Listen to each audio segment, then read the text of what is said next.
ना विशाल।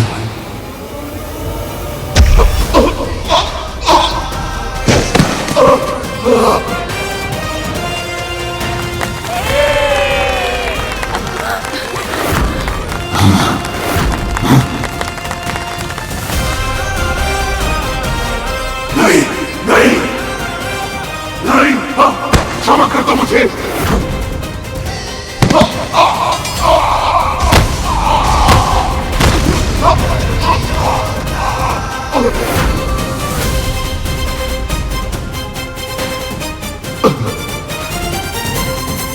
राक्षस का अंत हो गया। हमें मुक्ति मिल गई।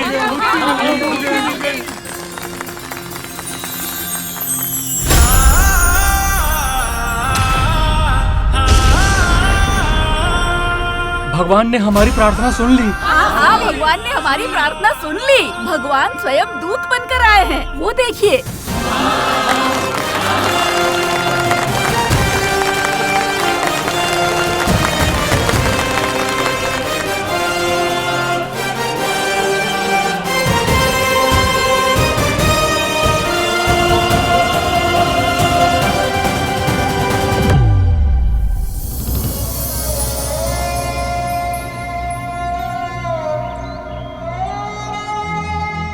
कैसे बताऊं कि मैं सोमदत्त जी को बचा नहीं पाया।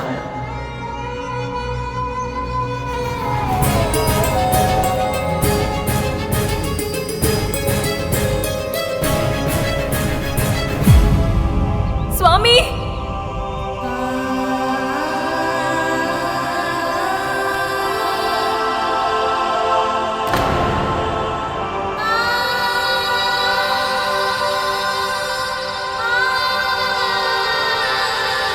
हे प्रभु विष्णु, आपने मेरा वचन व्यर्थ नहीं होने दिया। आपकी असीम कृपा है मुझ पर। इस समय मैं जीवित हूँ तो केवल आपके कारण।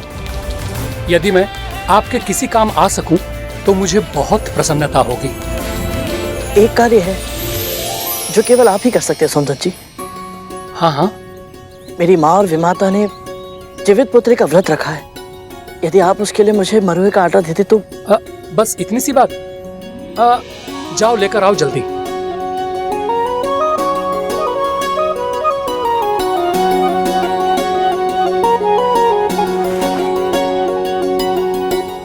आपका बहुत बहुत धन्यवाद। आज्ञा दीजिए।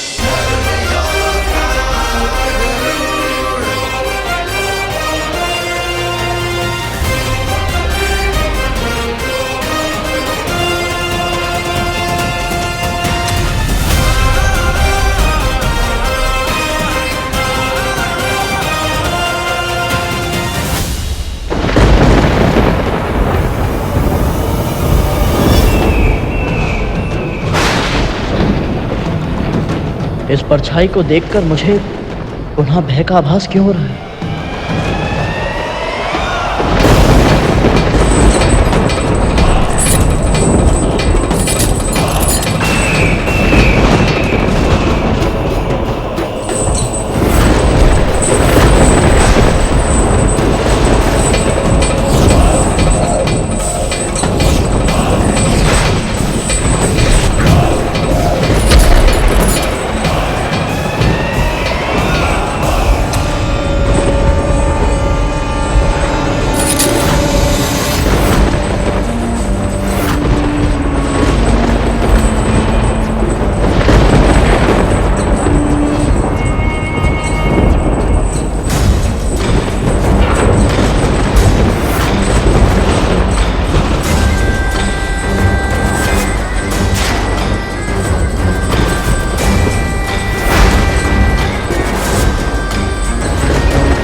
ये तो यमदूत है, तो इनका आभास हो रहा था मुझे। पर ये मेरा भ्रम है या सच में ये मुझे चुनौती देकर गए हैं कि शीघ्र ही ये मेरे भाइयों को भी ऐसे ही ले जाएंगे। प्रभु विष्णु, रक्षा कीजिए, मेरे भाइयों के साथ ऐसा मत होने दीजिए।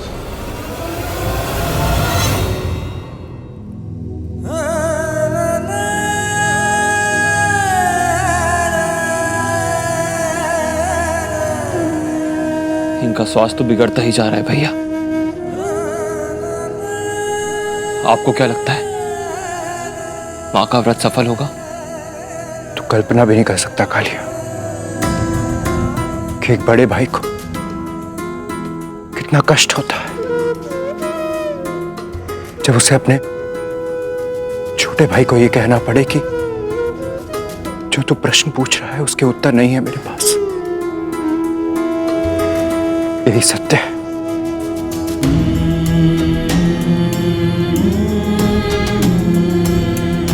कालिया, मैंने मां को ये व्रत करता हुआ आज तक कभी नहीं देखा। मैं नहीं जानता कि कल क्या होगा।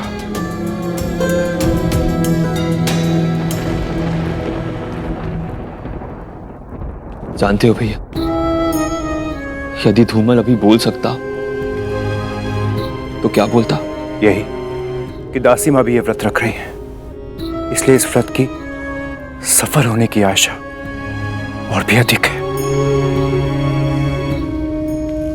हम सदैव इन्हें डांटते रहे भैया, किंतु एक बात तो माननी पड़ेगी, तख्तू धूमल ने जब भी कुछ कहा सत्य ही कहा। उठो सब, महाराज अनर्गल प्राप्त सुनने को तरस गया हूं मैं। वचन देता हूं तुम सबको, मैं सबको वचन देता हूं कि आज के बाद मैं किसी को नहीं सताऊंगा, किसी को तंग नहीं करूंगा। एक बार आंखें खोलो। आपका ये वचन मैं भी निभाऊंगा भैया, सबका साथ हमेशा निभाऊंगा। बस शीघ्र ही तुम सब स्वस्थ हो जाओ मेरे भाइयों, शीघ्र ही स्वस्थ हो जाओ।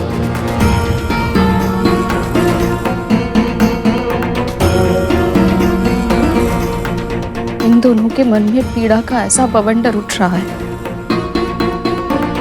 तो कदरू दीदी किस दशा में होंगी?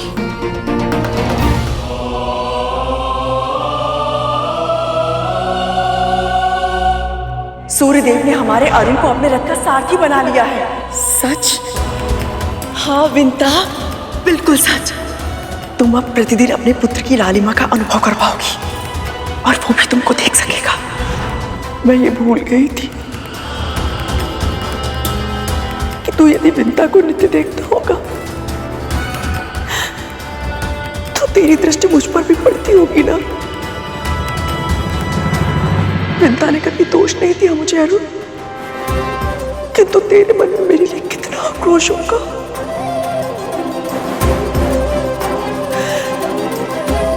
आज अपने पुत्रों की पीड़ा का अनुभव हुआ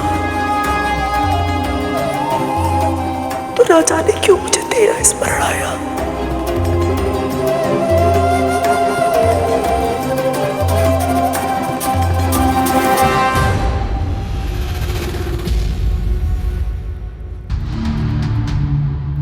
कद्रू जैसे भावुक और उसे देखकर मेरी शंका और भी बढ़ गई है।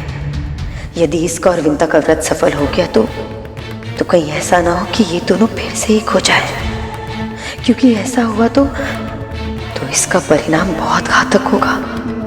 नहीं, मैं ऐसा होने नहीं दे सकती। कुछ तो करना होगा।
कहां से आ रहा है?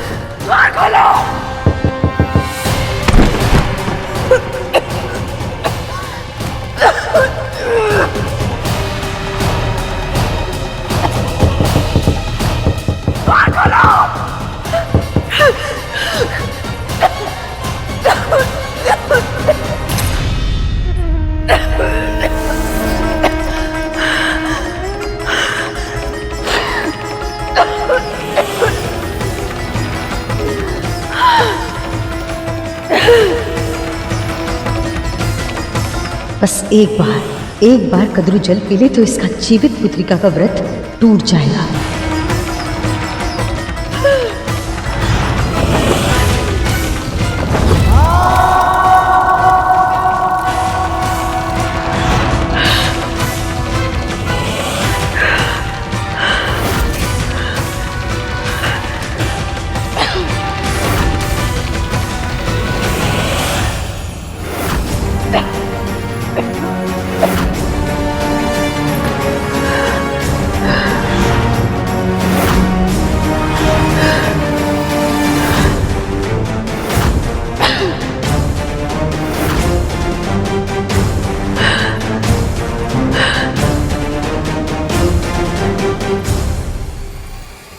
अब टूटेगा कद्रू का ये व्रत।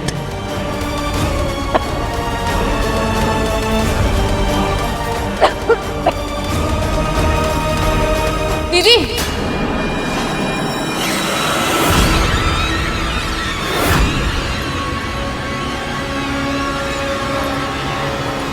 ये क्या कर रही हैं आप? दीदी,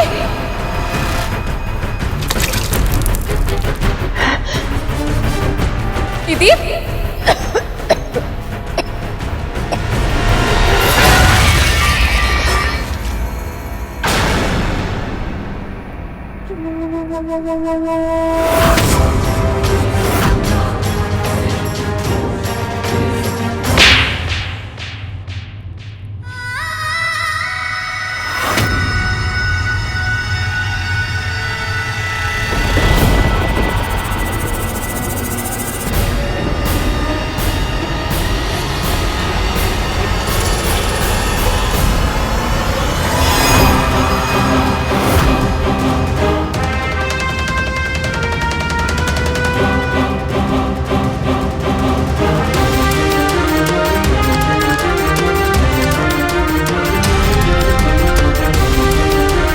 मुझे क्षमा कर दीजिए दीदी। मैं तो बस आपको निर्जला व्रत तोड़ने से रोकने का प्रयास कर रही थी। यदि आपने ये जल पी लिया होता तो आपके पुत्र।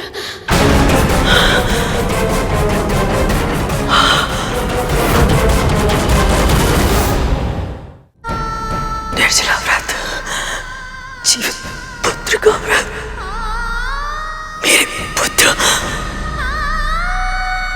आपके पुत्र ठीक हैं। आपका व्रत नहीं टूटा है दीदी।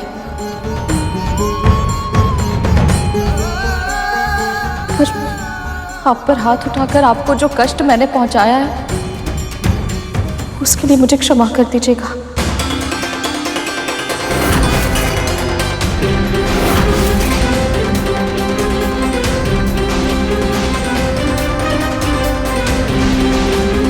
रासीमा, इतना दुस्साहस!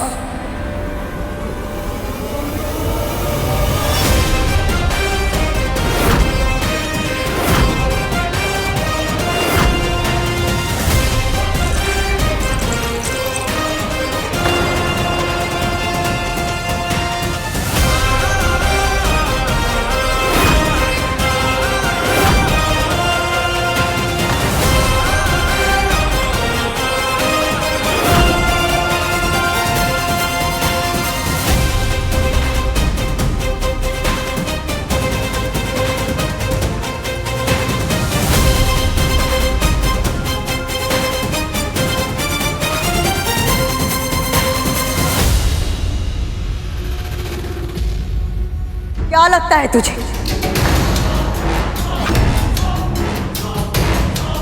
तेरे घूरने से ये दोनों शांत हो जाएंगे? भय से दुपक कर छुप जाएंगे, वो भी तब जब तेरी माँ ने एक दासी की मर्यादा को भंग किया है। अपनी स्वामिनी को, इनकी माँ को थप्पड़ मारा है इसने। बस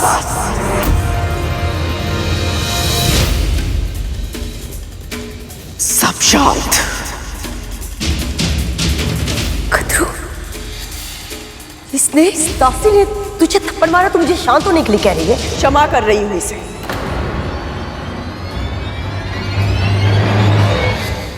इसने मेरा व्रत टूटने से बचाया है।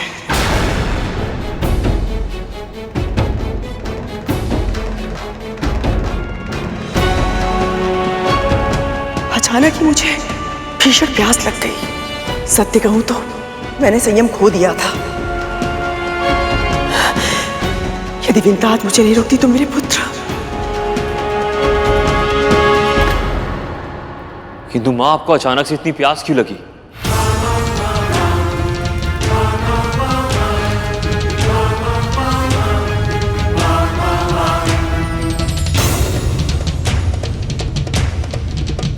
इतना शीघ्र कहाँ चला गया? क्या माँ? धुआं। इस कक्ष में अचानक से इतना धुआं भर गया था कि मेरा सांस लेना भी असंभव हो गया था।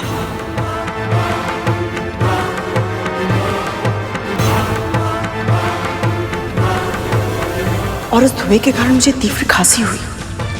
खांस खांस के मेरा गला सूख गया और एक पल के लिए ऐसा लगा कि मेरे प्राण निकल जाएंगे।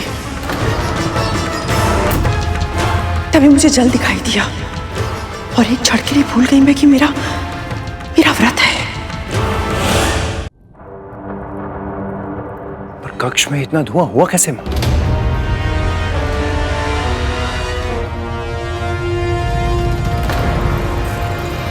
जो हुआ सो हुआ। अब हम अतीत की चिंता करेंगे तो भविष्य पीछे छूट जाएगा। हमें ये सोचना है कि हमें आगे करना क्या है। यहाँ सूर्यास्त होने को है और भोग की सामग्री का कुछ अता पता नहीं। क्षमा कीजिए, मुझे आने में विलंब हो गया। यह आटा लाने में सोमदत्त जी की आज्ञा आवश्यक थी और ये कार्य इतना सरल नहीं था। यह आटा ले आया, एक बार फिर हमारी ही जाल में असफल कर दिया इसने हमें। आटा लाना आसान नहीं था, ऐसा क्यों कहा इसने? आसान तो नोनी का साग भी लाना नहीं होगा, किंतु लाना पड़ेगा अंधकार होने से पहले। मैं लाऊंगा महारानी, बस बताइए मुझे कहाँ मिलेगा नोनी का साग?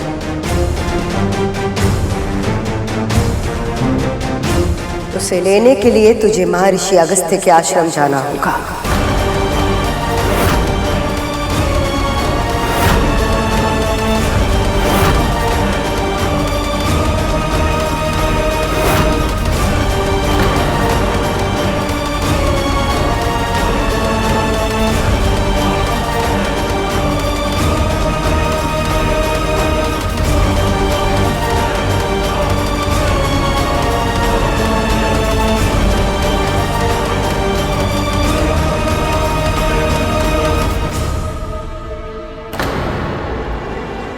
क्या बात है दीदी माँ, ये नाम सुनते ही एक माँ शंका से कांप गई और एक माँ के हाथ श्रद्धा से जुड़ गए।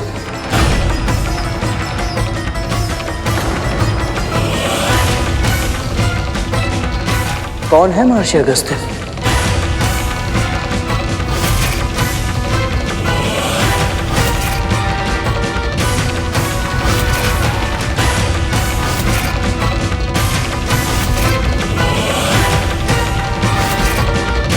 गरुड़ को ज्ञात नहीं कि ऋषि अगस्त्य कितने तेजस्वी ऋषि हैं। यदि उन्होंने इसकी परीक्षा लेनी चाहिए तो ये बहुत बड़ी मुसीबत में फंस सकता है।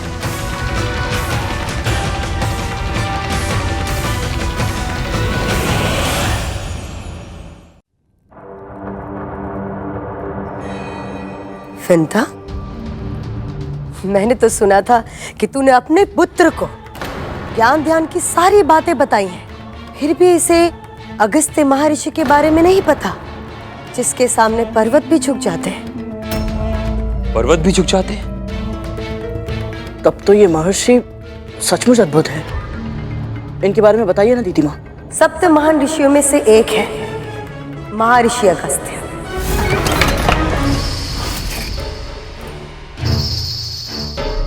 इतने शक्तिशाली हैं, इतने शक्तिशाली कि एक बार उन्होंने विशाल पर्वत को भी विवश कर दिया था अपनी आज्ञा मानने के लिए।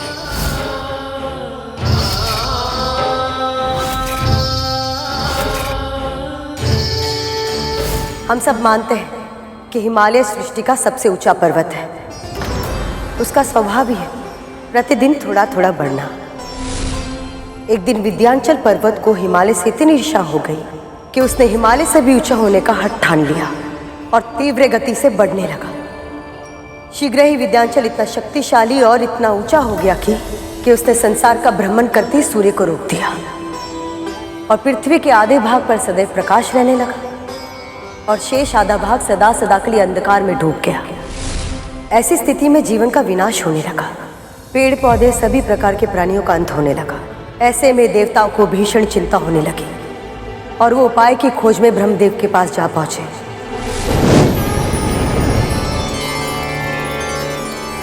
प्रणाम ब्रह्मदेव।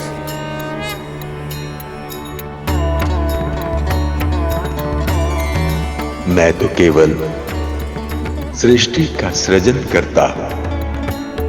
विंध्याचल को बढ़ने से रोकना मेरे सामर्थ्य में नहीं है। ब्रह्मदेव से इच्छा पूरी नहीं हुई तो सभी देवगण विष्णु के पास जा पहुंचे। प्रणाम विष्णु जी।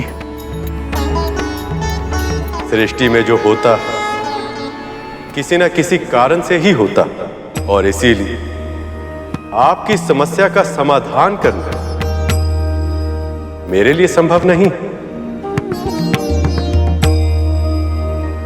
विंध्याचल के विकास को रोकने का उपाय महादेव शिव शंकर ही कर सकते हैं।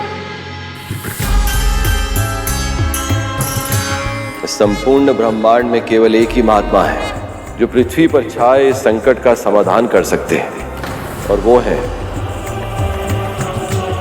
महर्षि अगस्त्य। आप सब उनके पास जाइए, समाधान अवश्य मिलेगा।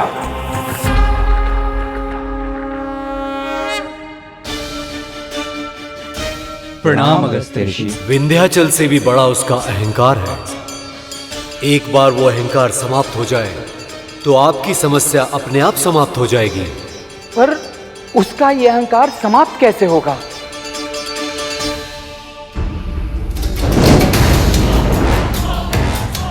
कितने छोटे हैं ये सब मेरे सामने, कितने तुच्छ।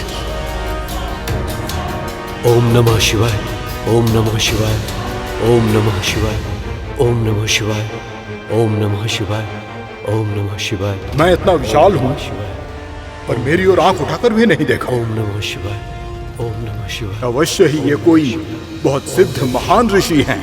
तभी तो शिव भक्ति में इतने लीन हैं कि आसपास की कोई भी वस्तु इन पर अपना प्रभाव नहीं डाल पा रही है।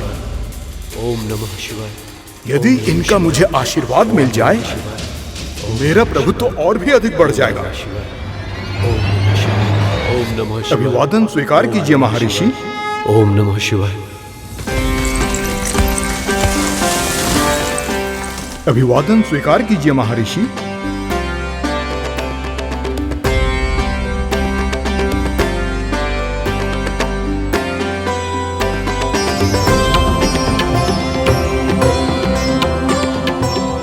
कितना मनोहर है ये सब, ये धरती, ये आकाश।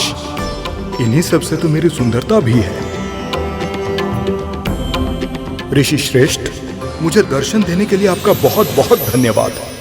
कृपया बताएं, आपके सम्मान में मैं क्या कर सकता हूँ? ऋषि अगस्त्य। मैं दक्षिण दिशा की ओर जा रहा हूँ। पर्वत श्रेष्ठ, जब तक लौट कर नहीं आता हूँ आप ऐसे ही रहिएगा, दंडवत प्रणाम की मुद्रा में। यही मेरा उचित सम्मान होगा। जो आज्ञा महर्षि।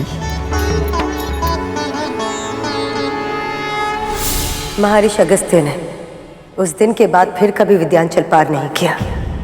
वो वहीं दक्षिण में ही बस गए। पर उनकी असीमित शक्ति का प्रमाण देता है विंध्याचल पर्वत। आज भी उनकी लौटने की प्रतीक्षा में वैसे ही है, दंडवत मुद्रा में भूमि पर लेटा हुआ। पर आज वो अभिमान से रहित है और सृष्टि के विकास में अपना योगदान दे रहा है। यह तो सचमुच बहुत महान ऋषि है। इनके दर्शन करना तो सौभाग्य की बात होगी। इतना अधीर मत हो वरुण। अभी तक उनके व्यक्तित्व के एक ही पक्ष के बारे में जाना है तुमने, पर महर्षि अगस्त्य के व्यक्तित्व में बहुत कुछ ऐसा है जो सतह से नहीं दिखाई देता। उनके बारे में जानने के लिए गहराई में उतरना होगा। तेरे पिता महर्षि कश्यप बहुत शांत है। उन्हें देखते ही शीतलता का अनुभव होता है, किंतु वही दुर्वासा ऋषि, जिन्हें देखते ही क्रोध की अग्नि का अनुभव होता है, किंतु महर्षि अगस्त इन दोनों से भी विकट है। उनका व्यवहार अप्रत्याशित होता है।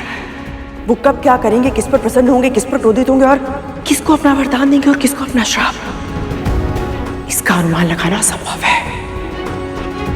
पिताजी और दुर्वासा ऋषि के सामने तो सावधान रहा जा सकता है, पर जिनकी प्रतिक्रिया का कोई अनुमान न लगा पाए, उनके सामने कोई कैसे व्यवहार करे?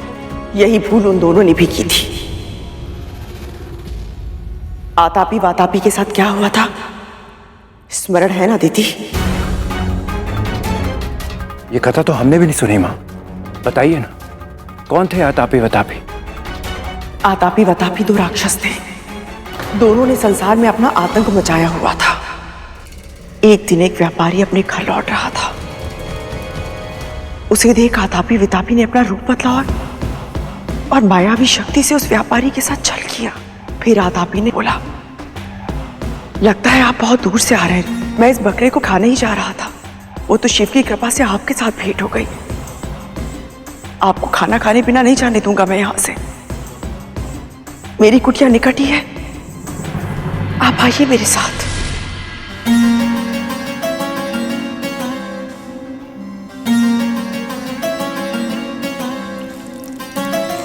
भोजन बहुत ही स्वादिष्ट बनाया था आपने।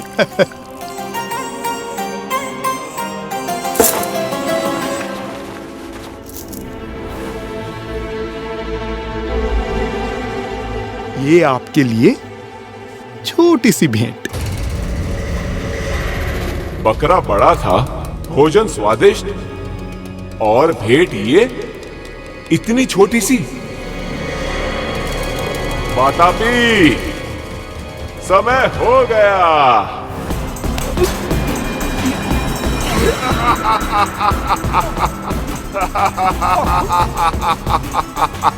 वातापी।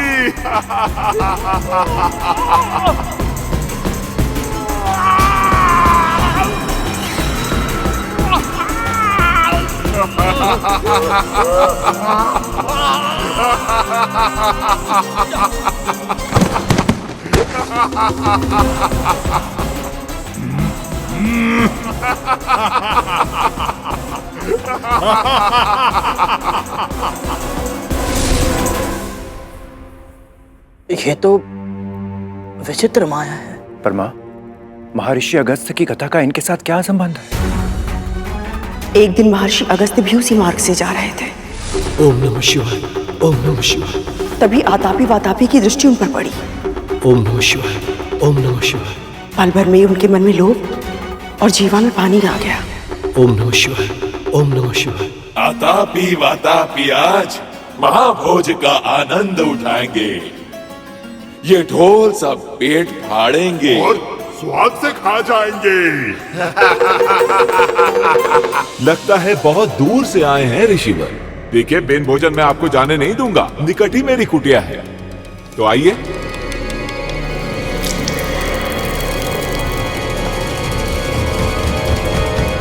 जीर्णाम जीर्णाम वातापी जीर्णाम।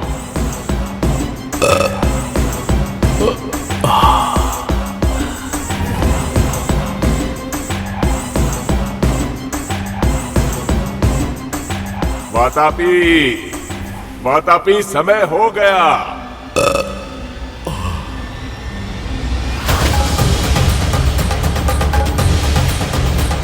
वातापी, समय हो गया। वातापी, बाहर निकल। क्या किया है तूने मेरे भाई के साथ ऋषि? बता, तूने क्या किया है? कहाँ है मेरा भाई? तुम्हारा भाई? मैंने कहा था, तुमने सुना नहीं? जीर्णाम जीर्णाम वातापी जीर्णाम। इस मंत्र के उच्चारण से भारी से भारी भोजन पचा सकते हैं। तुझे इसका दंड मिलेगा।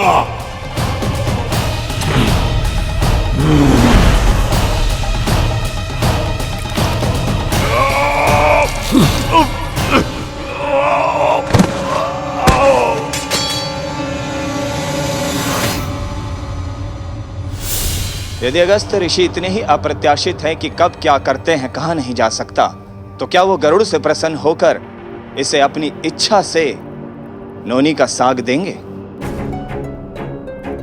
ये कार्य कठिन है, परंतु असंभव नहीं। महारानी, नोनी का साग मैं ले आऊंगा, वो भी समय से पहले।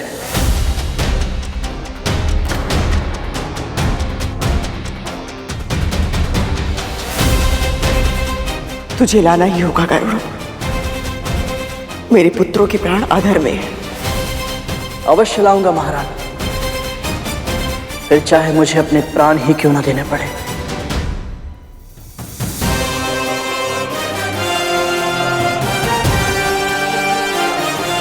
आज्ञा दीजिए।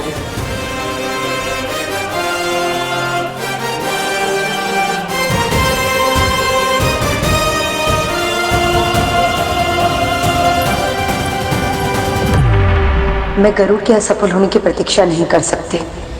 मुझे स्वयं ही ये निश्चित करना होगा कि इनसे कोई चूक हो जाए और ये जीवित पुत्रिका के व्रत विफल हो जाए। पर कैसे करूं ये? कैसे?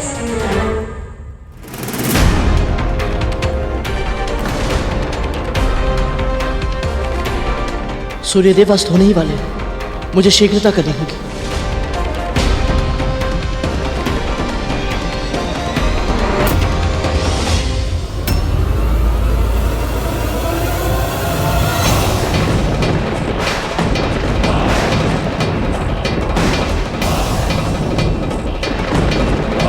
यमदूत यहाँ?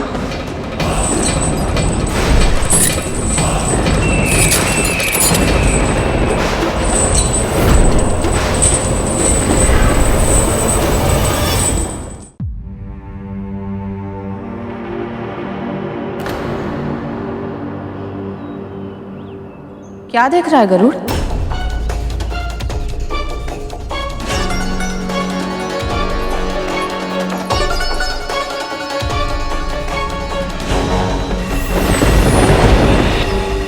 क्या हुआ?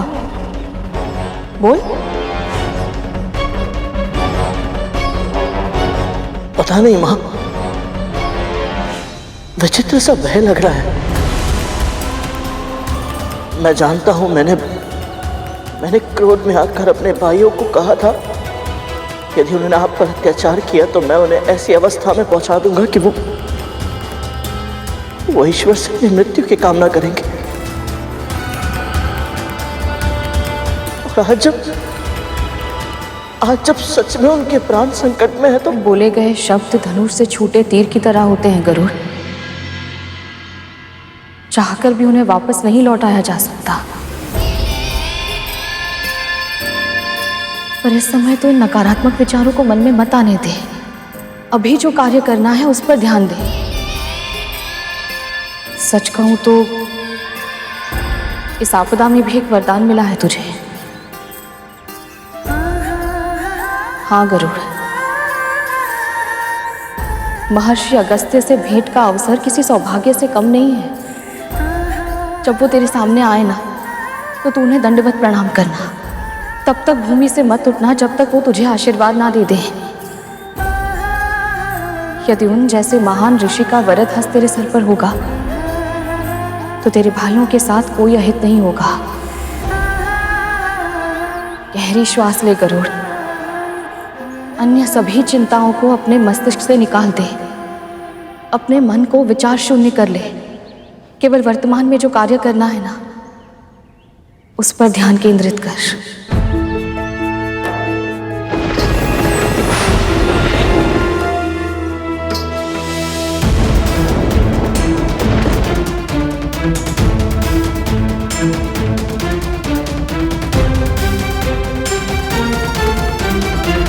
आज्ञा दीजिए मां।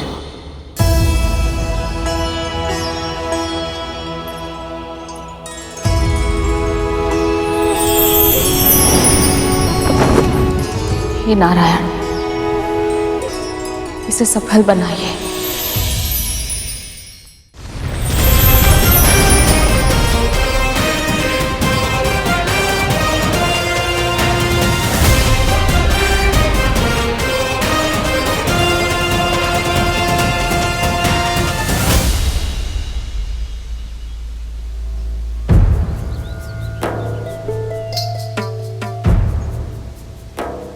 मेरी समझ के अनुसार आश्रम होना तो यही चाहिए, पर यहाँ तो कुछ भी नहीं है।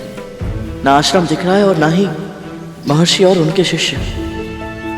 कहीं मैं किसी और स्थान पर तो नहीं आ गया?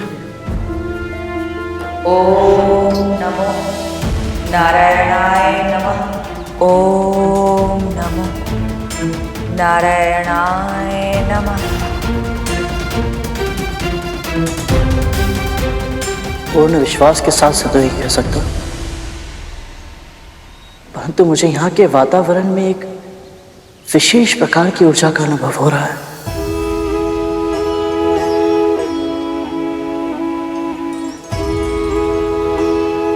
यदि आप सब महर्षि अगस्त्य की साधना शक्ति के साक्षी रहे हैं तो कृपया मुझे भी उनकी आभा का दर्शन करवाइए। कोई संकेत दीजिए मुझे।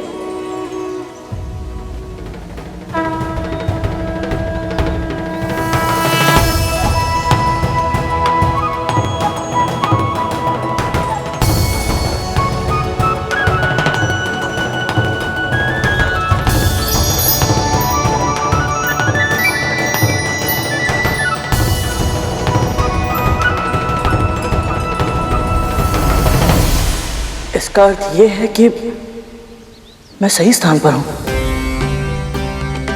अब बस महर्षि के दर्शन प्राप्त हो जाए।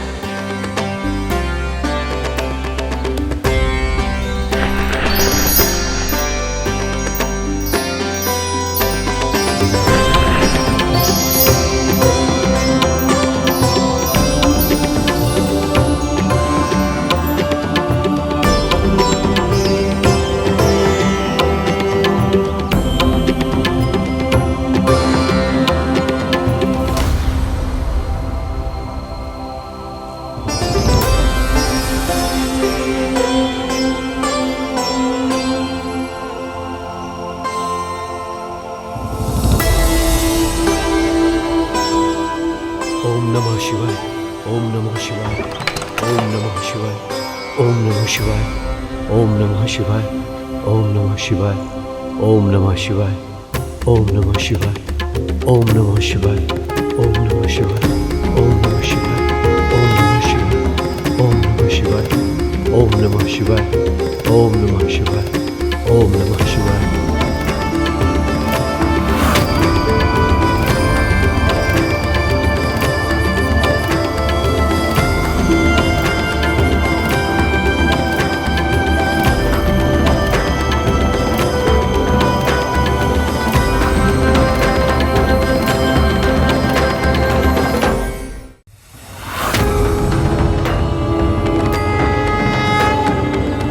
महर्षि अगस्त्य से भेंट का अवसर किसी सौभाग्य से कम नहीं है। जब वो तेरे सामने आए ना तो तू उन्हें दंडवत प्रणाम करना। तब तक भूमि से मत उठना जब तक वो तुझे आशीर्वाद ना दे दे।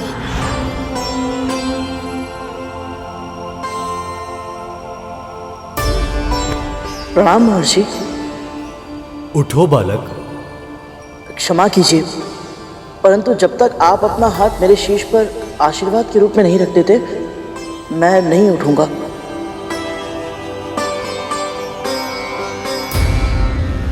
इस दासी ने तुझ पर हाथ उठाया कद्रू, और तुमने इसको दंड तक नहीं दिया। ऐसे नियंत्रित करी तुम इस विंता और उसके पुत्र को। मैं मानती हूं कद्रू कि क्रोध ना करके तुम अपनी जीवित पुत्रिका के व्रत को व्यर्थ नहीं करना चाहते, क्योंकि तुम्हारे पास ये अंतिम उपाय है अपने पुत्रों के प्राण बचाने का। पर यदि तुम इन दोनों को उनकी मर्यादा नहीं सिखाओगी तो देखना कद्रू, ये दासी एक दिन तुम्हारे शीश पर बैठकर राज करेगी और तुम सिर्फ चुपचाप देखने के सिवाय कुछ नहीं कर पाओगी। ये स्वयं तुम्हें थप्पड़ मार सकती है। तो कल्पना करो कि भविष्य में वो अपने विशाल विकट पक्षी से क्या क्या करवाएगी। तुम हंस रही हो कद्रू? स्वर्ग में तुम्हें बहुत अच्छी नींद आती होगी ना दीदी? तुम्हें स्वप्न देखने की इतनी लत लग चुकी है कि तुम दिन में भी स्वप्न देखने लगी हो। एक तो दिवा स्वप्न, ऊपर से इतना आनंददायक। हंसू नहीं तो क्या करूं?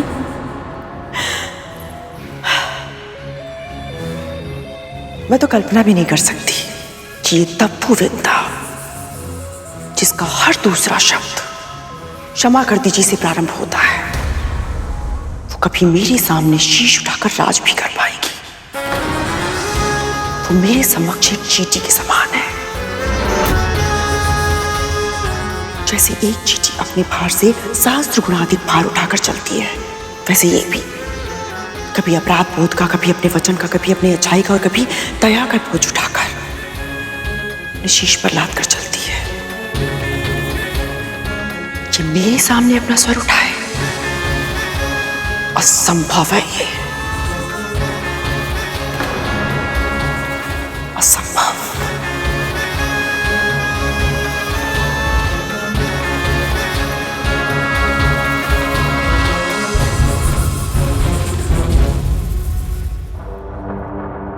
सही कहा तुमने कतरू।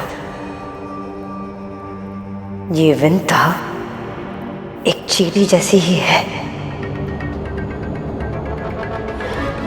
पर किसी चींटी को सताना, उसे मारना, ये बहुत बड़ा महापाप होता है, जिसका तुम्हें आभास भी नहीं है कतरू। कतरू, कतरू बहुत बहुत धन्यवाद ऐसा उपाय देने के लिए। अब देखना कतरू, ये छोटी सी चींटी ही तुम्हारे इतने बड़े व्रत को कैसे भंग करती है। बड़े ही हठी बालक हो तुम। आपसे हट करने की धृष्टता तो मैं स्वप्न में भी नहीं कर सकता। ये तो मेरी माँ की आज्ञा है गुरुदेव। उनकी आज्ञा का उल्लंघन मैं कभी नहीं कर सकता। गुरुर ब्रह्मा गुरुर विष्णु गुरुर देवो महेश्वर गुरु साक्षात पर ब्रह्म तस्मै श्री गुरुवे नमः। जिन गुरु के आगे त्रिदेव भी सम्मान से शीश झुकाते हैं, तुम उन्हीं गुरु की आज्ञा से अधिक अपनी माँ की आज्ञा को महत्व दे रहे हो। श्री गंगा जी के समान कोई और तीर्थ नहीं, श्री विष्णु के समान कोई और प्रभु नहीं, शिव के समान कोई पूज्य नहीं और मां के समान कोई और गुरु नहीं। आप मेरे समान यह है गुरुदेव, परंतु संसार में मां का स्थान कोई और कैसे ले सकता है भला? आप ही बताइए। तुम्हारी मां ने तुम्हें उत्तम शिक्षा दी है गरुड़।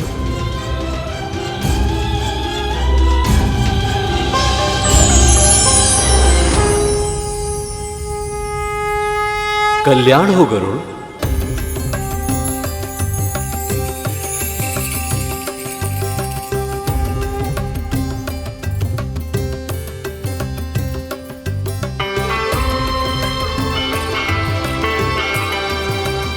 महर्षि, आप मुझे पहचानते हैं? मेरी माँ ने बताया था आप सर्वज्ञाता है, सब कुछ जानते हैं, परंतु स्वयं आपकी महानता का अनुभव करना अद्भुत है मेरे लिए। आप कैसे? जीवित पुत्री का व्रत के लिए नोनी का साग लेने आए हो ना?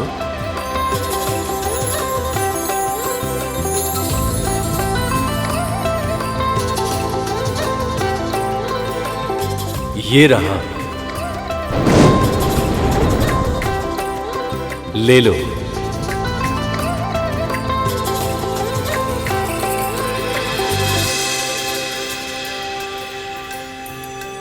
आपका बहुत बहुत धन्यवाद।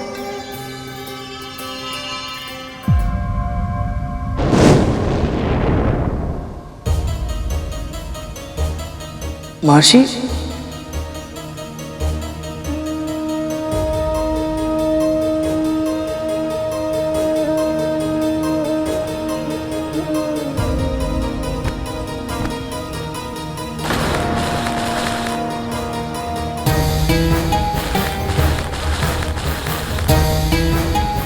महर्षि,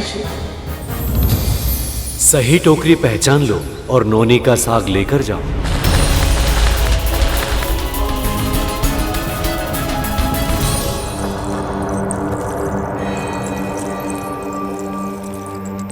राहु, ये नाक का बिल देख रहे हो, इसमें हाथ डालो।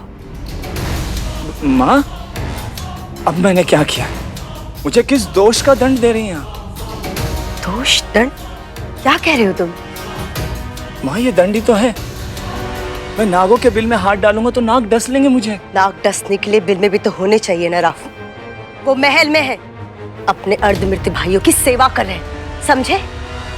ओह हाँ, पर फिर ये सब क्यों? चींटियां चाहिए मुझे। हाँ मुझे तो लगा था गोबर उठाने से अधिक विचित्र कार्य और कुछ नहीं है, पर आपने तो उससे भी अधिक विचित्र कार्य दे दिया मुझे। माँ चींटियां क्यों चाहिए आपको? बकवास मत करो, व्यर्थ के प्रश्न पूछकर समय मत नष्ट करो। जो कह रही हूँ करो, हाथ डालो। आप कह रही हैं तो, पर माँ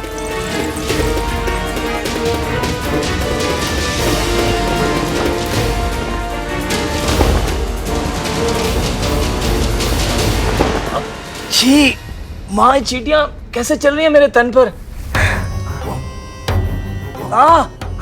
माँ ये चींटियां तो काट रही हैं।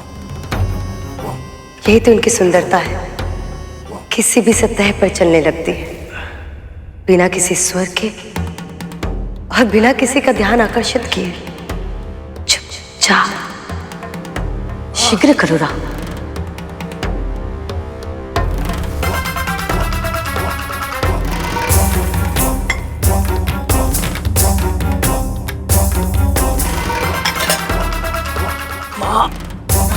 पकड़ो, अब चलो।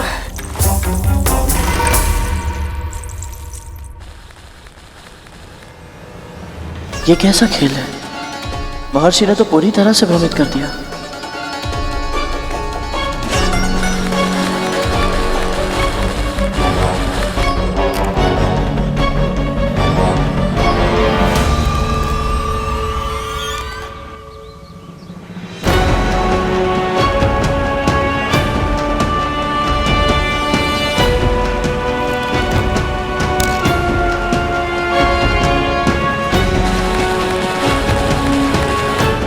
ये अंतिम अवसर है गरुड़। यदि तुमने इस बार चूक कर दी तो तुम्हें नोनी का साग लिए बिना ही लौटना होगा।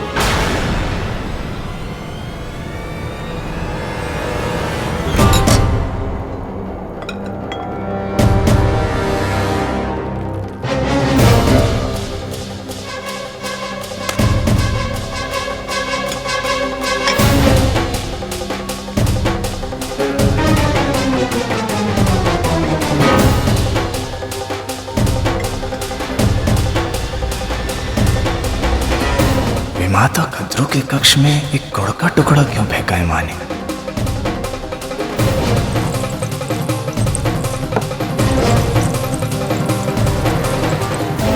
राहु पकड़ो इसे ध्यान से।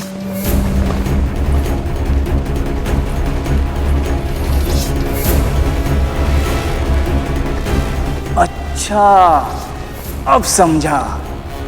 विमाता कद्रू इस चटाई पर लेटेंगे और उनके भार से दबकर सारी चींटियां अवश्य मर जाएंगी और उन्हें जीव हत्या का महापाप लगेगा और उनका व्रत भंग हो जाएगा। वाह माँ वाह। नहीं रहा, इतने शीघ्र प्रसन्न मत हो। इस कार्य को सफलता तब मिलेगी जब कद्रू वृंदा से दूर रहेंगे और ये कार्य तुम करोगे। अवश्य माँ। जाओ।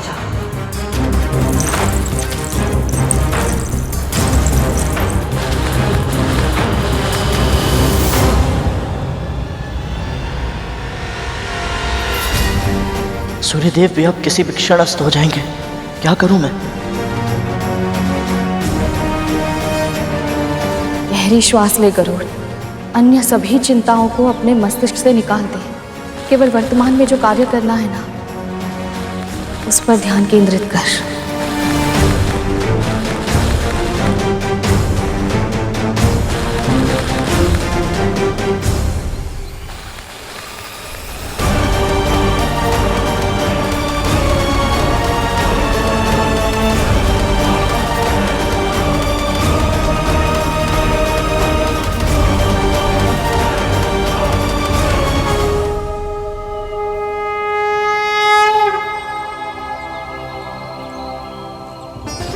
क्षमा करें गुरुदेव, मैं समझ गया। जब तक आप मुझे सिखाएंगे नहीं, मैं सही टोकरी चुनने में असमर्थ हूं। अच्छा शिष्य बनने के लिए उस व्यक्ति को सबसे पहले ये स्वीकार करना चाहिए कि उसे इस विषय का ज्ञान नहीं है और उसे सीखने की आवश्यकता है। व्यक्ति में विनय का गुण हो तभी वो ज्ञान प्राप्त कर सकता है। अब तुमने अपनी अज्ञानता को स्वीकार कर लिया है तो मैं तुम्हें वो सभी विद्याएं जिनका ज्ञान मुझे है वो सब अवश्य तुम्हें सिखाऊंगा। किंतु अभी ये लो, ये नौनी का साग अपनी मां के लिए ले जाओ।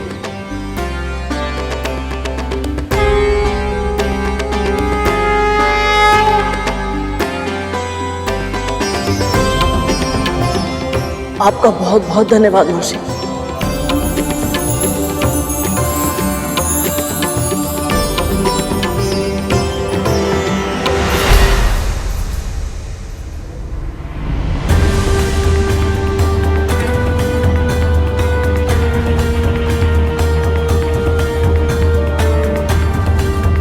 तुम गुरु से तब तक कुछ प्राप्त नहीं कर सकते जब तक कि तुम गुरु दक्षिणा न चुका दो।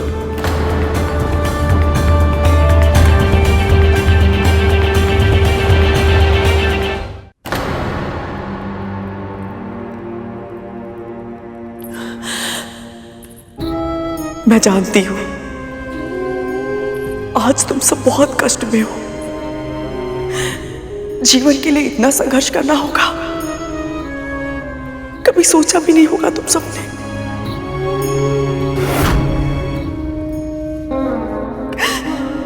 और इस संघर्ष में इतनी आसानी पीड़ा, इसकी तो कल्पना भी नहीं की होगी। किंतु स्मरण रहे, तुम सबने कद्रू की गर्भ से जन्म लिया है। इस सृष्टि में आने का एक ही उद्देश्य है तुम सबका, त्रिलोक पर शासन करना। तुम सब हार नहीं मान सकते। नहीं, अपने आंतरिक बल को संचित करो मेरे पुत्रों, संचित करो।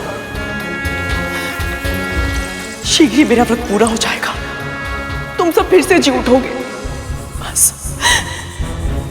बस तब तक के लिए। कद्रू, ये सब तुम्हें सुन नहीं सकते। पर क्यों दीदी, जब डिम्बे थे तब तो सुन लेते थे ना। फिर अब मेरा स्वर इन तक क्यों नहीं पहुंचेगा? हाँ, मैं जानती हूं अभी ये केवल मुझे उत्तर नहीं दे रहे, किंतु मुझे पूरा विश्वास है ये सब मुझे सुन पा रहे होंगे।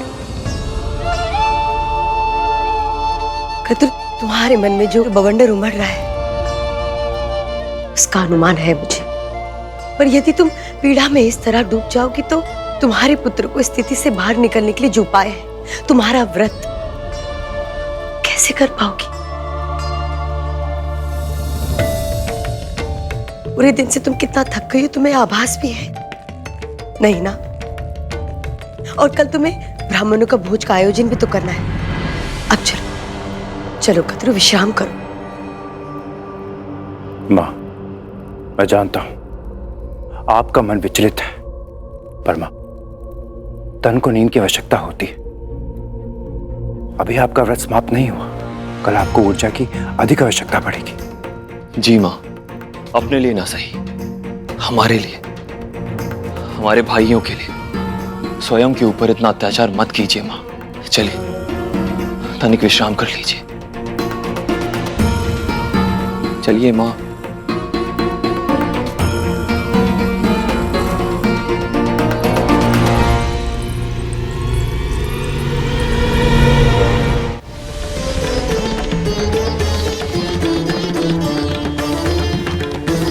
आप जैसे महान सर्वज्ञाता महर्षि को भला मैं क्या दे सकता हूं? कुछ अधिक नहीं, बस वो दे दो जो एक पक्षी को सबसे अधिक प्रिय होता है। एक पक्षी को सबसे अधिक प्रिय तो उसके पंख होते हैं।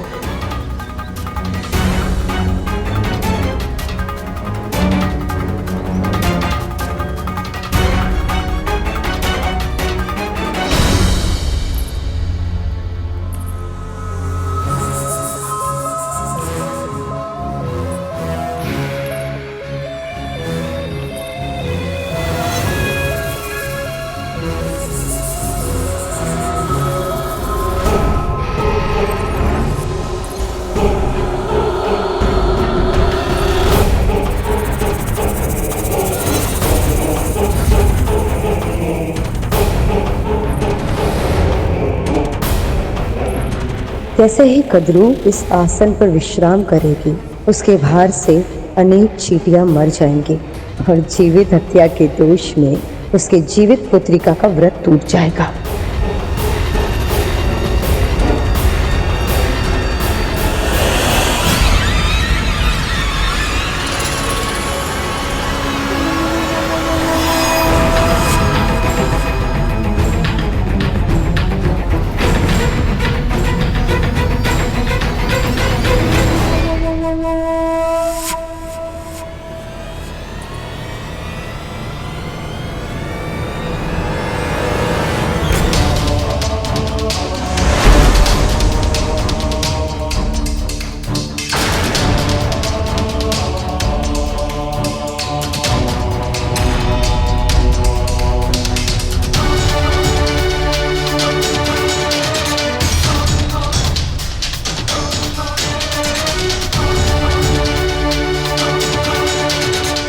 क्षमा करें महर्षि, परंतु आपकी इस आज्ञा का पालन करने में मैं असमर्थ हूं। मुझे लगा था तुम में इतने संस्कार तो अवश्य होंगे कि तुम अपने गुरु का सम्मान करोगे, अपने कर्तव्यों का पालन करोगे और अपने वचन को पूरा करोगे, पर तुमने मुझे निराश किया है गरुड़। नहीं नहीं गुरुदेव, मुझे क्षमा कीजिए। मेरे कहने का ये अर्थ नहीं था कि मैं आपको गुरु दक्षिणा नहीं देना चाहता। मेरा तात्पर्य तो बस ये है कि मैं चाहकर भी आपको दक्षिणा नहीं दे पाऊंगा। मेरे ये पंख बहुत शक्तिशाली है गुरुदेव। कोई भी साधारण तलवार इन्हें काट नहीं सकती। ये कोई साधारण तलवार नहीं है गरुड़। जहां इच्छा होती है वहां साधन अपने आप उत्पन्न हो जाते हैं गरुड़।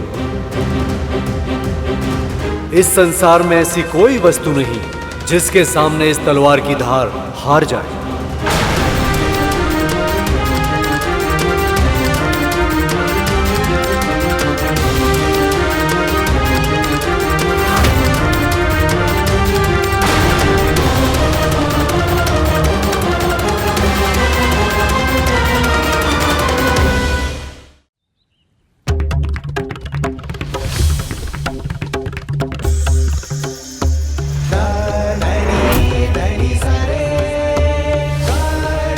बस वो दे दो जो एक पक्षी को सबसे अधिक प्रिय होता है।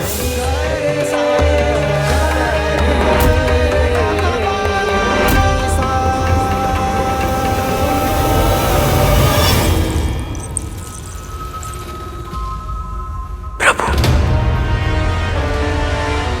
आपसे कुछ नहीं छुपा है।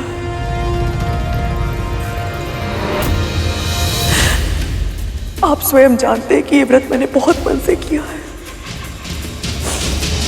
यदि भूल से भी कोई भूल हो गई हो तो मुझे क्षमा कर देना। मैं जानती हूँ आपके प्रति मेरी श्रद्धा में कोई कमी रह गई है, किंतु विंता तो आपकी परम भक्त है ना प्रभु। वो भी मेरे पुत्रों के लिए प्रार्थना कर रही है, उसने भी व्रत रखा है।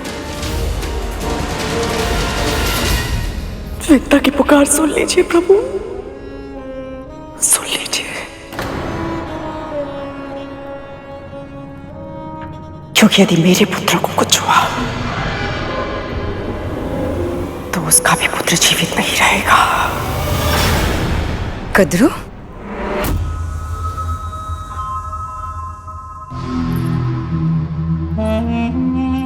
कद्रू, मैंने तुम्हें विश्राम करने के लिए कहा था ना?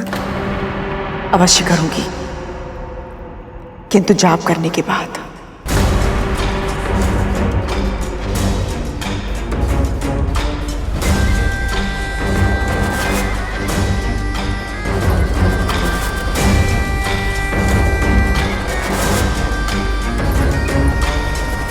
एक बार दिखाती हूँ कद्रू दीदी को।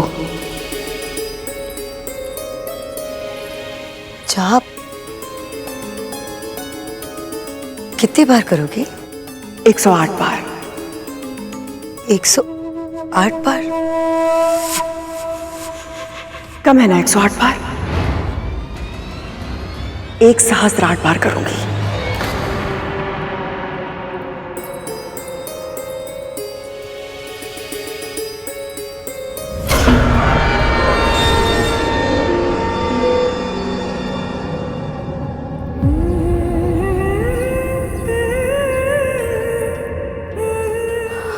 बहुत बहुत धन्यवाद प्रभु, आपने मुझे जीव हत्या का महापाप करने से रोक लिया। पर ये इतनी सारी चींटियां,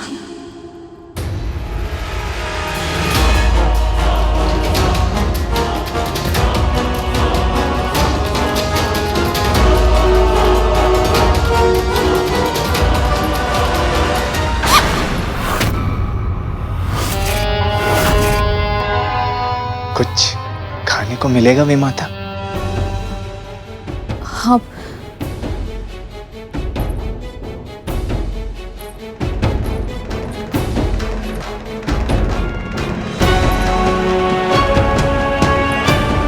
बस अब किसी भी पल चींटियों की जीव हत्या के दोष से कद्रू का व्रत टूट जाएगा।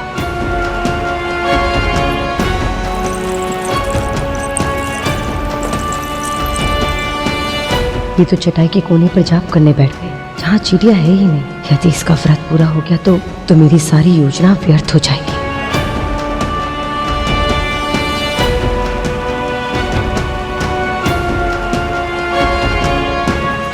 ओम नमो नारायणाय नमः। ओम नमो नारायणाय नमः।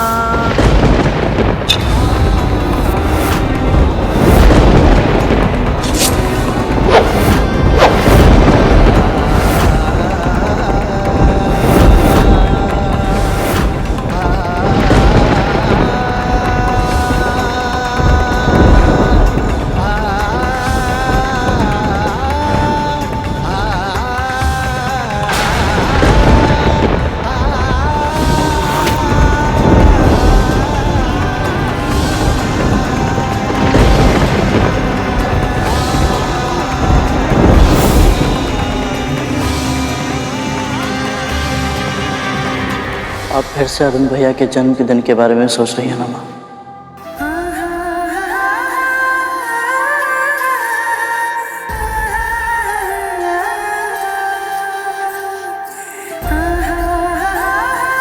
कभी कभी जब मैं अरुण को देखती हूँ, मुझ में जो कुछ भी बुरा है वो सब जैसे बांध तोड़कर बाहर आ जाता है। उसे जब देखती हूँ तो मेरे सारे दोष मेरे सामने आकर मुझे सत्य का दर्पण दिखाते हैं। कहते हैं, देख विंता, तेरे कारण तेरे पुत्र को अर्धविकसित अवस्था में जन्म लेने पर विवश होना पड़ा। पर फिर जब पलटकर तुझे देखती हूँ तो लगता है कि इस जीवन में कुछ पुण्य तो अवश्य किए होंगे मैंने, जो तेरे जैसे संपूर्ण संस्कारी, बुद्धिशाली और बुद्धिमान पुत्र की माँ कहलाने का सौभाग्य प्राप्त हुआ है मुझे। जब तुझे देखती हूँ ना गरुड़, तो ये जीवन मुझे एक उत्सव लगता है। जब तू अपने ये पंख फैलाकर आकाश में उड़ान भरता है ना, तो मेरी आत्मा विस्तार पा जाती है। ऐसा लगता है मुझे कि स्वयं प्रभु विष्णु के चरण छू रही हूँ मैं।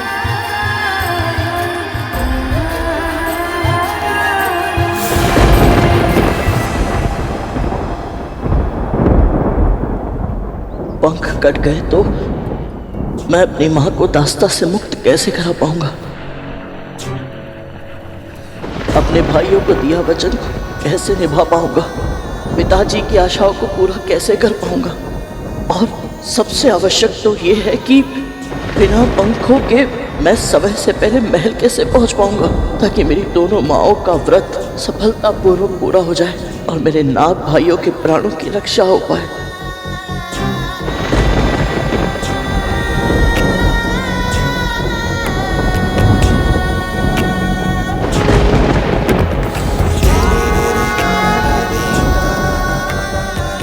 ओम श्री मात्रे नमः।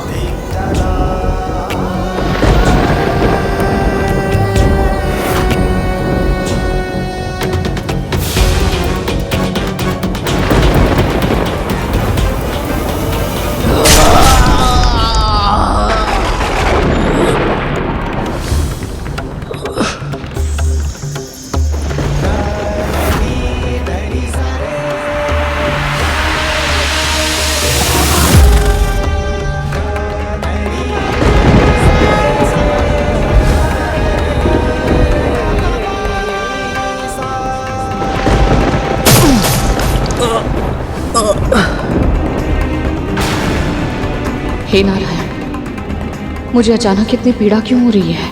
कहीं मेरा पुत्र किसी संकट में तो नहीं?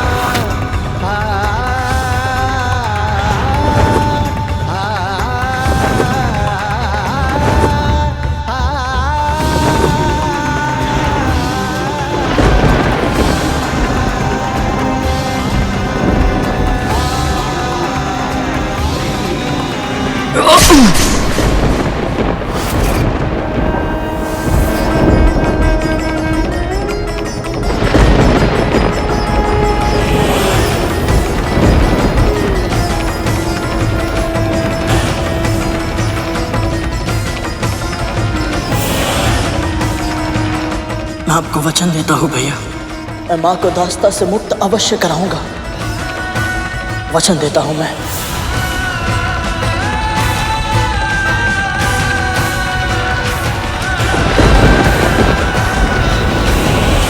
पुत्र गरुड़, अपने उद्देश्य को भूलकर तुम यहाँ क्यों रुक गए? एक बार किसी कार्य को करने का निश्चय कर लो तो फिर मन को भटकने नहीं देना चाहिए।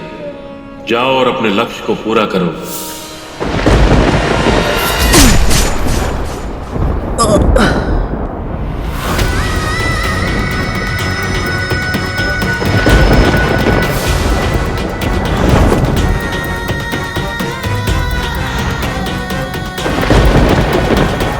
महारानी, मैं नोनी का साग समय से पहले ले आऊंगा, फिर चाहे मुझे अपने प्राण ही क्यों ना देने पड़े।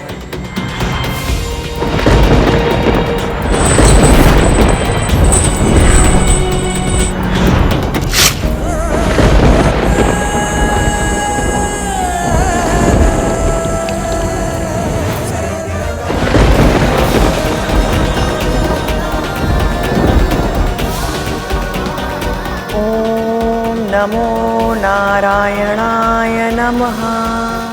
कैसे कर पाऊंगा मैं ये सब? कैसे? परंतु गुरु दक्षिणा तो देनी ही होगी। गुरु का ऋण ना चुकाने का महापाप नहीं करूंगा मैं। अपने भाइयों के प्राणों की रक्षा और शिष्य धर्म का पालन करने के लिए तुम अपने पंखों का त्याग कर रहे हो। इतना बड़ा बलिदान, धन्य हो तुम गरुड़।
अन्याय है स्वामी। विंता ने पिछले जन्म में ऐसे कौन से पाप किए थे कि उसके एक पुत्र का पांव नहीं है, और अब दूसरे पुत्र के पंख भी नहीं रहे।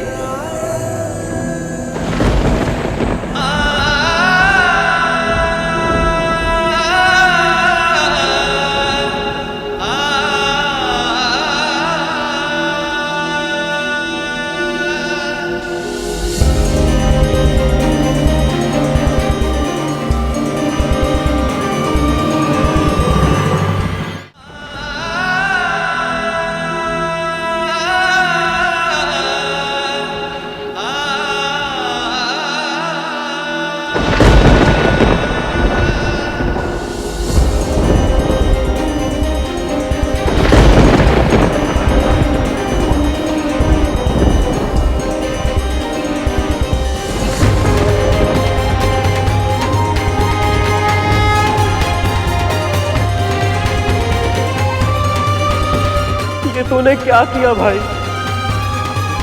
अब हमारी माँ को उनके कष्टों से मुक्त कैसे करवाएगा तू?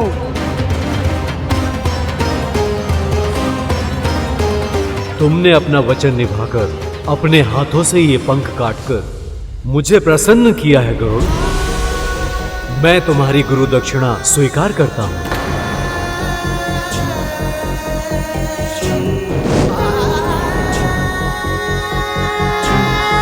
ये लो, ये नोनी का साग ले जाओ और अपने भाइयों के जीवन की रक्षा करो गरुड़।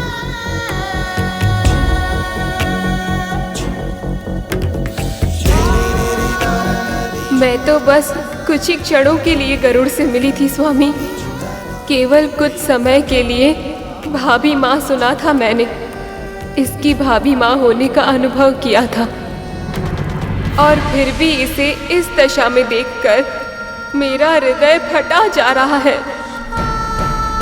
तो इसकी माँ जब इसे ऐसे बिना पंखों के रक्त से सना हुआ देखेगी तो उनकी क्या दशा होगी स्वामी?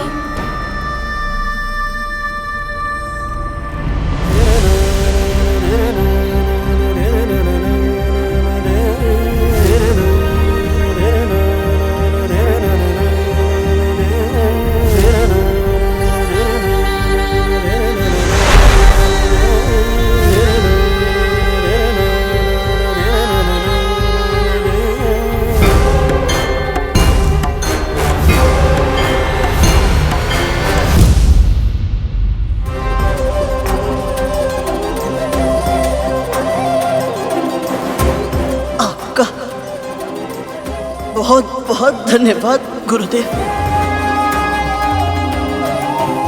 आज्ञा दीजिए।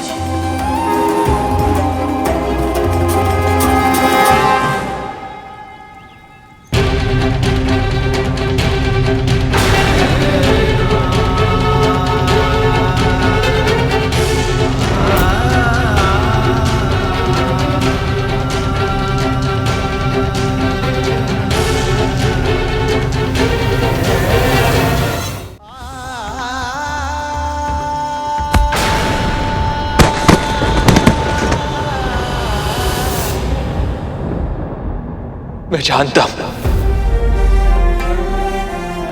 जानता हूं कि मुझे सांसारिक घटनाओं से स्वयं को तटस्थ रखना है, किंतु गरुड़ की यह पीड़ा मुझसे देखी नहीं जा रही। पंख कटने से जितनी पीड़ा उसके तन को हो रही, उससे कई अधिक पीड़ा उसका मन सह रहा कि अब वो अपने नाग भाइयों के जीवन की रक्षा कैसे करेगा, जिन नागों ने मां कद्रू ने इसे और इसकी मां को इतने कष्ट पहुंचाए। ये उनके कष्ट के लिए व्याकुल हो रहा है जो सदैव परोपकार की भावना अपने मन में रखता है। महर्षि अगस्त्य उनके साथ इतने कठोर कैसे हो सकते हैं? प्रभु, गरुड़ के पंख ही नहीं रहेंगे तो केवल विंता मां का ही नहीं, सभी भक्तों का अपने ईश्वर से विश्वास उठ जाएगा। हे प्रभु विष्णु, हे नारायण, ये कैसी लीला है आपकी।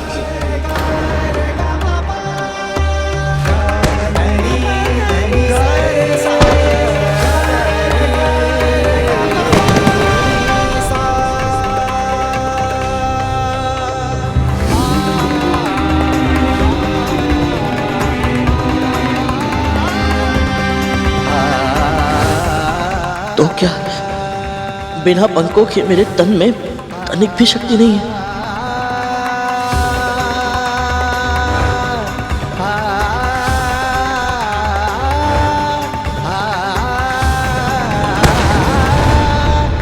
एक पक्षी को उसके पंख इसीलिए सबसे अधिक प्रिय होते हैं क्योंकि उसमें उसके प्राण बसते हैं। अब पंख नहीं रहे तो मेरे प्राण भी नहीं रहेंगे।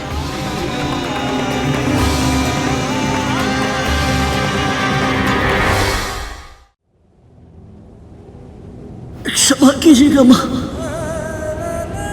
आपका गरुड़ आपको दिया वचन पूरा नहीं कर पा।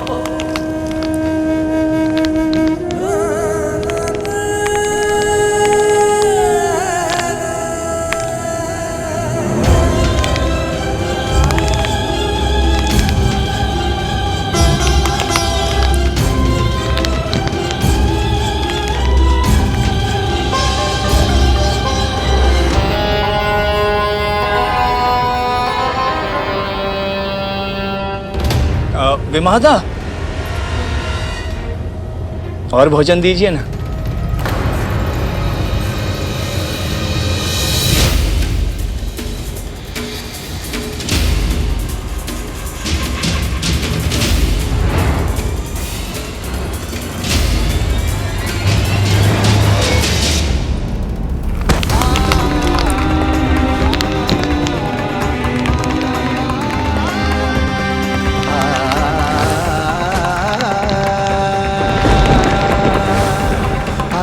ये कैसी लीला है आपकी। इतनी अच्छी मंशा से कर्म करने के बाद भी इस निर्दोष बालक के साथ इतना बड़ा अत्याचार क्यों?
जिसे मातृ पितृ भक्ति का उदाहरण बनना हो, प्रभु विष्णु का परम भक्त कहलाना हो, जिसकी नियति में आकाश का इंद्र बनना हो, भला मैं उसके पंख कैसे छीन सकता हूँ? समय आने पर मैं तुम्हें प्रशिक्षित अवश्य करूंगा पक्षीराज, ताकि तुम्हारी कुंडलिनी जागृत हो और तुम अपने जन्म लेने का उद्देश्य पूरा कर सको। शीघ्र ही तुमसे भेंट होगी। अब जाओ, तुम्हारा कल्याण हो पुत्र।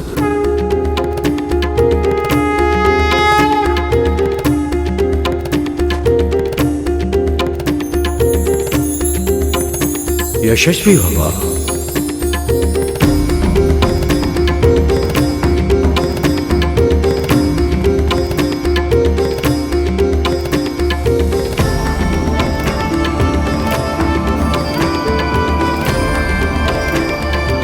अब मैं जाकर ये नोनी का साथ माताओं को दूंगा ताकि वे अपना व्रत पूर्ण कर पाए और मेरे नाथ भाई शीघ्र ही स्वस्थ हो जाए।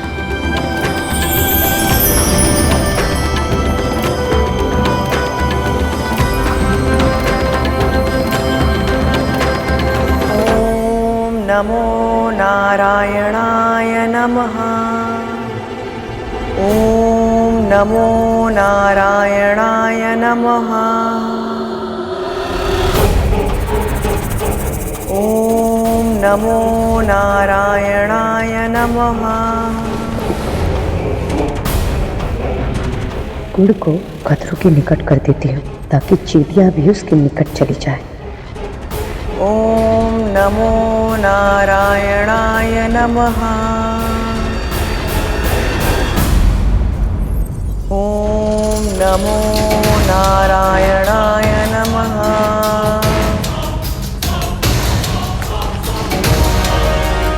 ओम नमो नारायणाय नमः।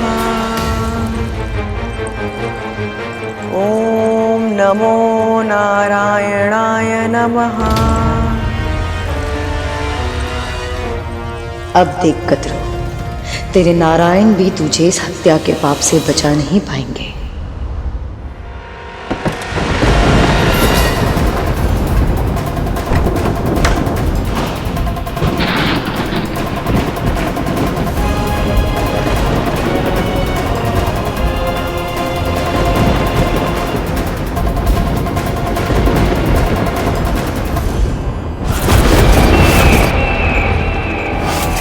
ये तो यमदूत है। तो क्या ये मेरे भाइयों के प्राण हरने आए हैं?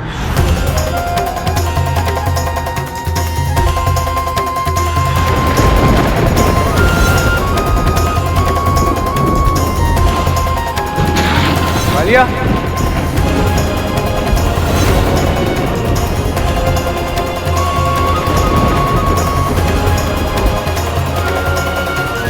क्या हुआ तुझे? तू अकेला क्यों खड़ा है? ये तेरी आंखों में आंसू। भैया मुझे लगता है हमारे भाई नहीं रहे। क्या बोल रहा है तू? भैया मुझे आभास हो रहा है कि हमारे भाई नहीं रहे। माँ जितने भी जब तब व्रत रख ले, अब बहुत देर हो चुकी है भैया। और पता है भैया, अभी मैंने उसे भी देखा। किसे देखा? उसे।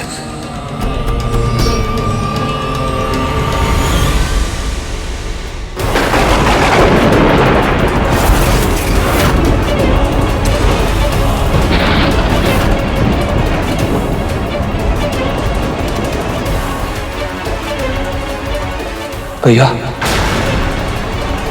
अक्षत भैया, भैया इतने क्षण बीत चुके हैं, हमारे भाइयों ने अपनी पलकें भी नहीं झपकाई है। कहीं ऐसा तो नहीं हमारे भाई? नहीं कालिया, कुछ नहीं हुआ है कालिया। मुझे विश्वास है अभी समय है, आशा शेष है। अभी ये हमारी मां का जप तप और व्रत का परिणाम है कि यमदूत महल के इतने निकट होते हुए भी महल के अंदर प्रवेश नहीं कर पाया।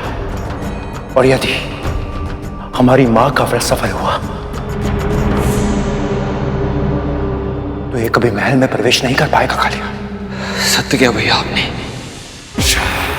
बस एक बार हमारे भाई स्वस्थ हो जाए, उस गरुड़ को ऐसा दंड दूंगा कि उसकी आत्मा कांप उठेगी। क्या हुआ? कुछ काटा भैया।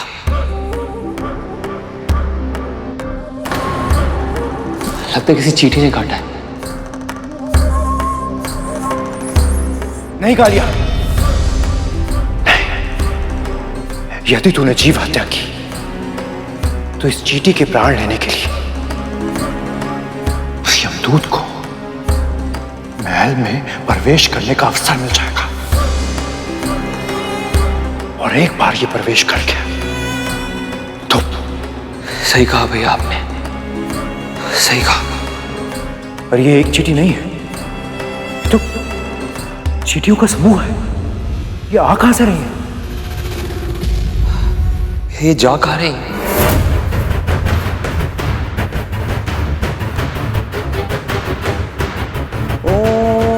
नमो नारायणाय नमः। ओम नमो नारायणाय नमः। ओम नमो नारायणाय नमः। कद्रू दीदी का जाप समाप्त होने वाला होगा, मैं देखकर आती हूँ। माता कहाँ जा रहे हैं? और भोजन दीजिए ना।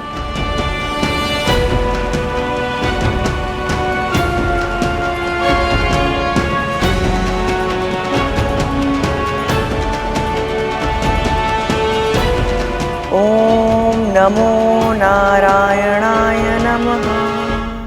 बस किसी भी तरह से कद्रू से जीव हत्या हो जाए और उसका ये जीवित पुत्रिका का व्रत टूट जाए।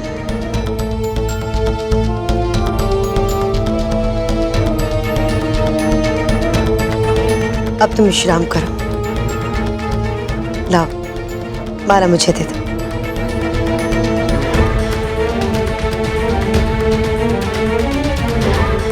ये तो माँ की कक्ष की ओर जा रही है।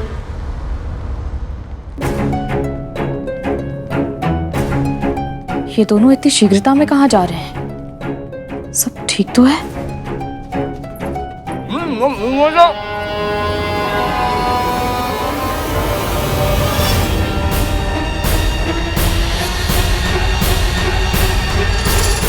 नहीं माँ, रुको।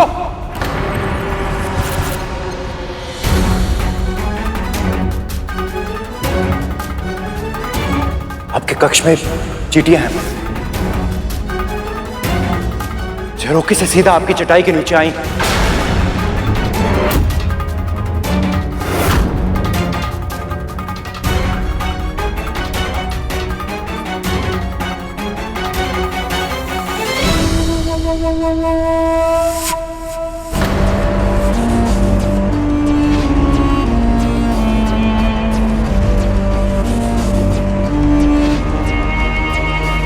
मेरी योजना सफल होने ही वाली थी कि इन दोनों ने आकर अंतिम समय में मेरा सारा खेल बिगाड़ दिया।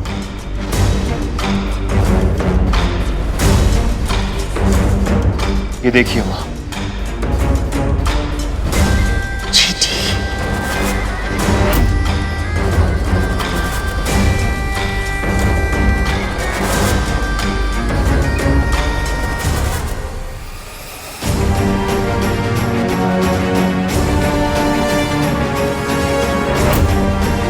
मेरे पुत्रों को चींटियां इतनी दूर से दिखाई दे गई, किंतु तुम्हें यहाँ होते हुए भी नहीं दिखाई थी।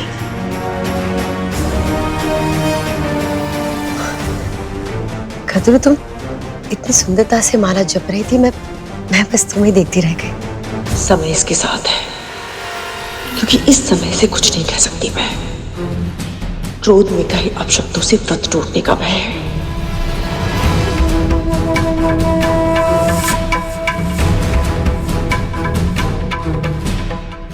विंता, चींटियों को संभालते हुए इस कक्ष को स्वच्छ कर दो। समय अपने विरुद्ध हो तो हमें अपनी भावनाएं, मन की इच्छाएं मन में ही मारनी पड़ती है। अब मैं समझी कि ये सब विंता के लिए कितना कष्टप्रद होता होगा। पर एक बार मेरे पुत्र स्वस्थ हो जाए, फिर मैं दीदी का भी ऋण चुकता करूंगी और गरुड़ का भी।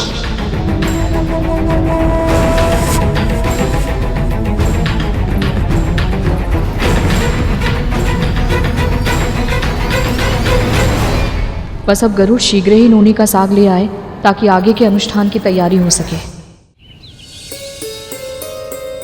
महारानी, ये लीजिए नोनी का साग।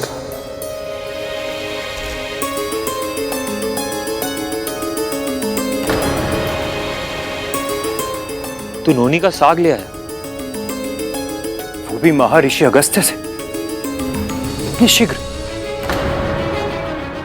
कैसे? हाँ गरुड़, इतना कठिन कार्य तूने इतनी आसानी से कैसे कर लिया? मैं तो केवल माध्यम हूं। सत्य तो यह है कि मेरे साथ दोनों माओं के व्रत की शक्ति है। इसीलिए सभी कार्य समय पर हो पा रहे हैं।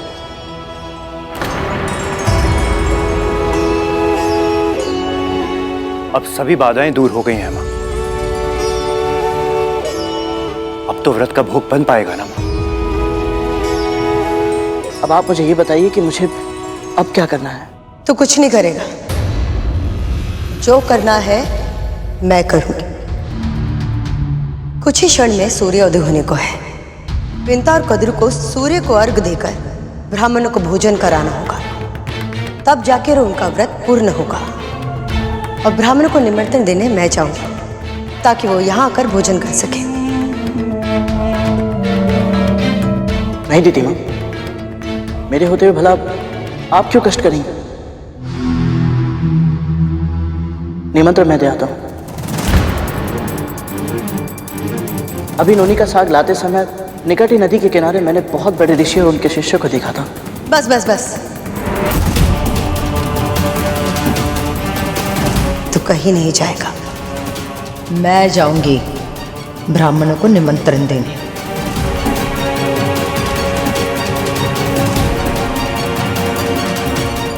दीदी सही कह रही है गरुड़। तुम अर्घ और भोग की तैयारी करने के लिए अपनी माँ के साथ जाओ।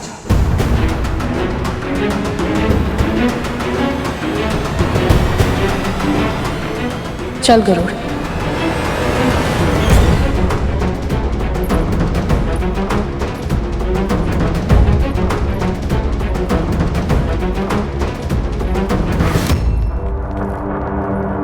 वाह, अब कौन सी चाल चल रही है आप? ये सब सूर्य उदय होने की प्रतीक्षा कर रहे हैं, पर ये मूर्ख जानते नहीं कि स्वर्ग के सिंहासन पर मेरा पुत्र बलि बैठा है। चांद सूरज तो क्या, हर देवता, प्रकृति का हर तत्व मेरे पुत्र के नियंत्रण में है। बलि, मेरे पुत्र, मैं तो बस इतना चाहती हूँ कि सूर्य शीघ्र उठ जाए, ताकि विंता और कद्रू को अपनी व्रत की तैयारी करने का समय ना मिले। और अगर सही समय पर उसने सूर्य को आग्रह नहीं दिया तो उसका व्रत टूट जाएगा और सारा का सारा दोष आएगा उस गरुड़ पर। हमारे दो बड़े शत्रुओं में से एक शत्रु का अंत हो जाएगा और दूसरा शक्तिहीन। सोचो बलि, सोचो, असुरों का एक रक्त बूंद भी नहीं बहेगा। बलि, ये बहुत ही उत्तम अवसर है, हमें इसे चुन लेना चाहिए। क्योंकि मुझ में सामर्थ है, इसलिए सूर्य को विवश कर दूं। आप तो जानते हैं माँ, समय और सूर्य एक दूसरे के साथ जुड़े हुए हैं। दोनों की कार्य प्रणाली में तनिक सा हेर फेर भी समय और स्थान का संतुलन नष्ट कर देगा। यदि ऐसा हुआ माँ, तो वर्तमान समस्याओं से कई गुना अधिक जटिल समस्याएं हमारे समक्ष उत्पन्न हो सकती हैं।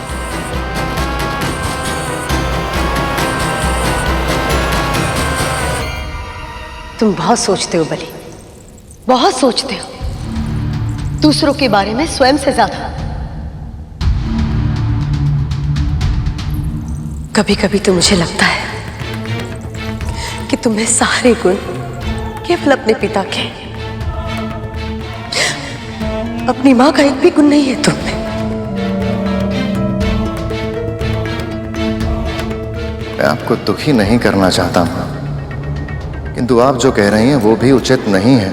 समय के चक्र में विघ्न डालने का प्रभाव न केवल विमाता विनेता और कद्रू के व्रत पर पड़ेगा, बल्कि न जाने कितने महान ऋषियों की तपस्या पर भी इसका दुष्प्रभाव पड़ जाएगा।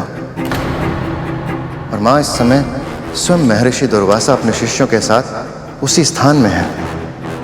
यदि सूर्योदय होने के समय में हुए इस फेरबदल से उन्हें क्रोध आ गया तो जो होगा देखा जाएगा बलि। पर यदि तुम यदि वो के हेर फेर में पड़ के रह गए ना, तो कभी भी किसी भी अवसर का सदुपयोग नहीं कर पाओगे। सत्य तो यह है बलि कि जब से तुम इस सिंहासन पर बैठे हो, तुमने ऐसा कोई भी कार्य नहीं किया जिससे समस्त संसार को ये पता चले कि स्वर्ग में अब देवताओं का नहीं असुरों का राज है। बलि, ये अवसर हमारे सामने वरदान बनकर है और संसार को बता दो कि बलि कितना शक्तिशाली है।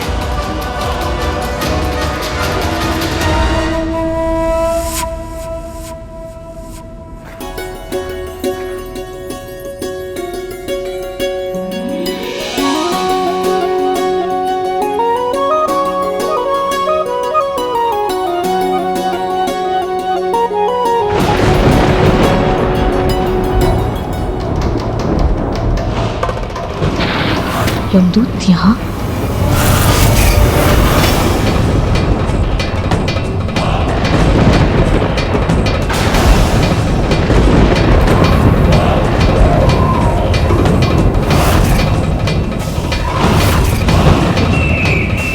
ये कहीं कोई अनहोनी का संकेत तो नहीं है?